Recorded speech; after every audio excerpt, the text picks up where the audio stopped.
You ever find yourself 30 feet up, a ladder hammer in one hand, roof creaking under your boots, thinking, this is as close to peace as it gets? That was me, ex-Marine Thomas Grayson, just patching my old cabin roof high enough the mountain breeze stung my cheeks. No cell towers, no traffic, no damn HOA, just me and these trees that have outlived presidents and bad luck alike. You know what I mean?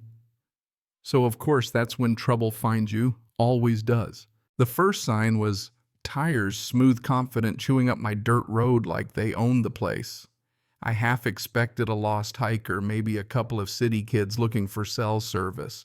What I got was a white pickup with Evergreen Peaks HOA stenciled across the door in green letters and some bootleg badge that'd fool a Walmart greeter, but not me. 3 guys hop out, khaki uniforms, fake badges like mall cops doing bad military cosplay. One's got sunglasses on even though the sun's barely made it over the pines. Clipboard guy steps up, all puffed up like he's never been punched in the face, and asks, "Are you Mr. Grayson?" "Depends who's asking," I say, arms crossed. He doesn't skip a beat. "We're with the Evergreen Peaks Homeowners Association Patrol Division." Like that's supposed to mean something out here. "We're here to serve you this notice of immediate eviction due to non-compliance with environmental and structural ordinances in the Cascadia Valley Zoning Compact." He hands me this paper fancy letterhead and legalese font, the whole works. I scan it, absolutely gloriously steaming. "This is private land," I tell him, voice flat. "I own it. You folks have no authority here." He comes back with the Evergreen Peaks HOA recently extended jurisdictional boundaries to include all properties along the northern ridge. "As of June 1st, your structure falls within our authority." I raised an eyebrow, couldn't help it. "You extended your jurisdiction? What is this, the Roman Empire?" He didn't laugh. Neither did Sunglasses, who chimed in, "You have 2 hours to vacate. Enforcement begins after that." I actually had to laugh. "You planning on tearing my cabin down with what, a bad Yelp review?" Clipboard guy just turned sharp as a general failure to comply will result in additional penalties under Unified Property Management Statute Section 9, subsection 3. There is no such statute, I call after them. He pauses, smirks. "We suggest you make the wise decision." Then they pile in their truck and roll out like they just delivered divine judgment. I stood there, dust in my mouth, looking at their fake notice and feeling that old tension behind my eyes, the kind that comes before bar fights and incoming rounds. It wasn't just the bluff. It was the nerve dressing up a con as law. I went inside, dug out my deed, checked the GPS coordinates, even compared them to the county map I kept laminated for days like this. Still mine, still outside any HOA. Then I called the sheriff. Dispatcher barely paid attention, said they'd already had a call about an armed squatter threatening hikers up here. A wellness check was scheduled. My blood ran cold. I knew this play they were tying up official channels, laying the groundwork for whatever scam they were running. And they picked the wrong guy. I checked the perimeter, footprints in the gravel tire tracks, a muddy smear near the generator. These guys had already been casing the place. Not a courtesy call, a recon run. I locked up, checked my cameras, solar-powered, motion-triggered habit from another life. Nothing yet. But I knew they'd be back in 2 hours, so I prepped. Duffel bag essentials, deed, county, plat, insurance docs, USB with backups. Glock on my hip, Mossberg behind the door. No intention to use, but I'm not about to let some HOA mall cops tear my house apart while I wave a copy of the Constitution. I made a call. No voicemail, just a beep. Echo burned. Northern Ridge, HOA, false docs. Law not responding. Might escalate. Mark and Jose, old friends, old code. If they were within a few hours' drive, they'd come. 45 minutes later, more engines. 2 trucks, this time mesh trailer tools, gas saws. 8 men in matching uniforms, face shields, bolt cutters, gloves. One even had a gas torch like he planned to weld my cabin shut. This was a show. I stepped outside, voice steady. "Private land, you're trespassing." Clipboard guy and his muscle weren't impressed. "You were notified," Heavy said. "We're authorized to initiate remediation." "You're full of it," I said. "No charter covers private land outside HOA. You touch this cabin, it's felony trespass. I have everything on camera. They ignored me. One peeled off toward the solar inverter. Another started unhinging the tool shed gate. Others unloaded the generator. You're making a mistake, I called out. Don't push this. Sunglasses gave a twisted smile. This area is under community management now. Pre-authorization from who, I shot back. Our board, he said, as if that meant anything. I ducked inside, tried the sheriff again. Emergency dispatch picked up, said they'd log the call, maybe get someone out when possible. My hands shook. Out the window, I saw one of them dragging an extension cord, another poking at the foundation beams. I stepped out again. You have 30 seconds, I warned. Everything's being recorded, drones, GoPro, satellite if I have to. They just stared. I locked the door, pulled the curtains, waited. They prowled clipboard out, muttering about structural instability and roofline sag. One guy photographed my shed like it was Chernobyl. I cataloged their faces, badges, phony numbers, private security at best, cosplay militia at worst. Then movement at the ridge. My camera picked it up, a black Jeep Wrangler American flag-covered drone rig on top. Mark, Jose. They moved quiet, no words needed. Mark powered up the GoPro chest mount. Jose tossed the drone stable hover live feed straight to my laptop. We walked out, the three of us flanking silent. 8 HOA enforcers froze. Clipboard guy tried to recover, stepped forward, but Mark aimed the GoPro right at his face. Keep talking. You'll look great in court. Jose's drone panned to the second truck. Got plates, got faces, got gear, all streaming. Clipboard guy pulled out a map. Mark snatched it. That's an old 1981 buffer overlay. 3 years and 1 land transfer too late. That's when one cracked. They're recording us, man. And that one's got a gun. Another. They're military. Karen didn't say they were military. A voice squawked over a radio. Karen herself, frantic. Fall back. Abort. Now.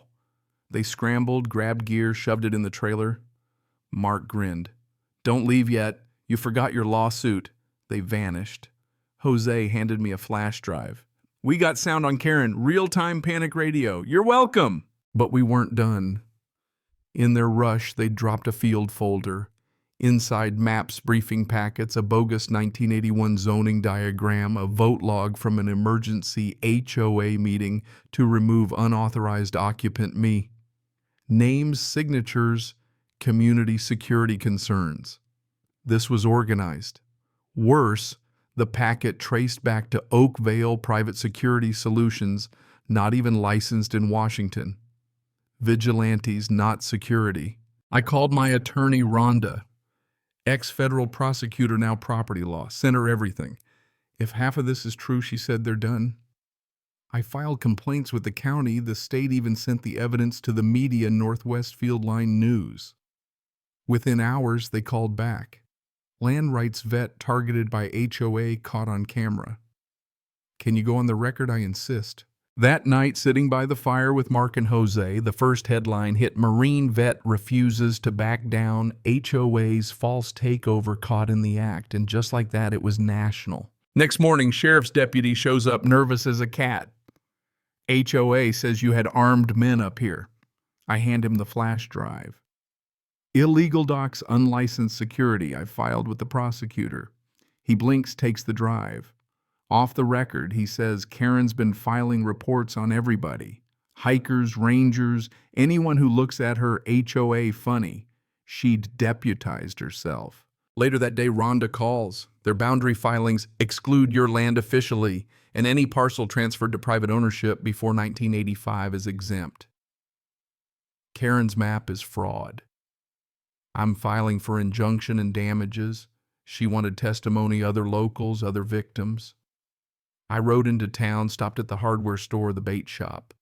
Everyone had a story. Hank's Smokehouse, Casey the Ranger, even a congressman's aide emailed me. It was a pattern harassment, threats, manufactured claims. Then came the twist, a private email. No name, just an attachment. HOA's legal fund funded through 3 LLCs traced to Devlin Ridge Developments, a land acquisition firm with a reputation for hostile takeovers. This wasn't just Karen's power trip. This was a land grab top down. With Rhonda's help, we traced fake community grants from Devlin to Evergreen Peaks. Provisions for expansion of regulatory oversight. a cover for their bogus patrols.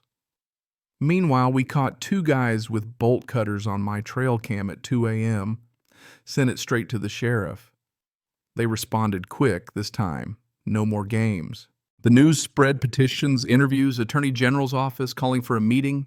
Then real sabotage, they blocked the creek feeding my cabin with concrete, cutting off my water. Jose lost it. That's eco-sabotage. Mark and I documented, filed reports. Rhonda brought in a hydrologist. Criminal environmental interference. Now it was war. That afternoon, HOA trucks rolled in, rental box, truck fencing, property condemned signs, planning a staged county condemnation. I called Rhonda. We go public now. By evening, I was on live TV. This is what a fraudulent HOA backed by a developer looks like when they try to steal a veteran's land. Over 200,000 views in hours. Then the final threat, anonymous, unsigned.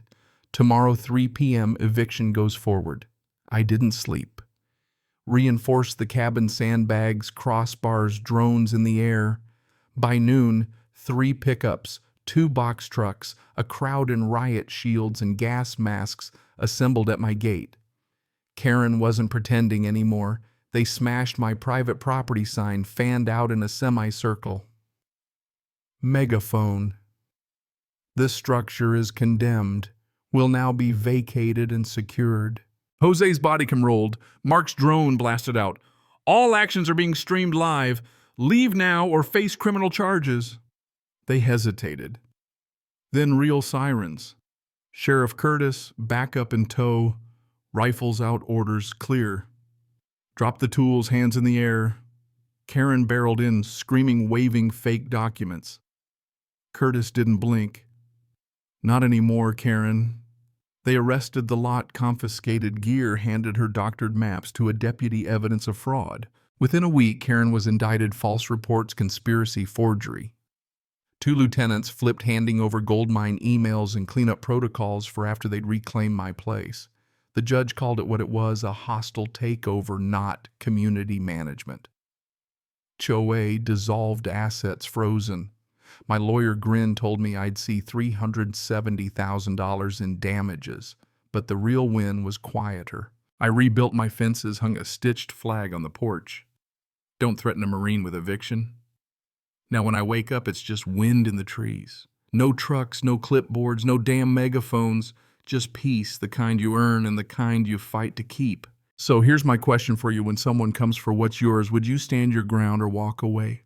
Drop your story below. Tell me where you're watching from, and don't forget, real justice starts with folks like us.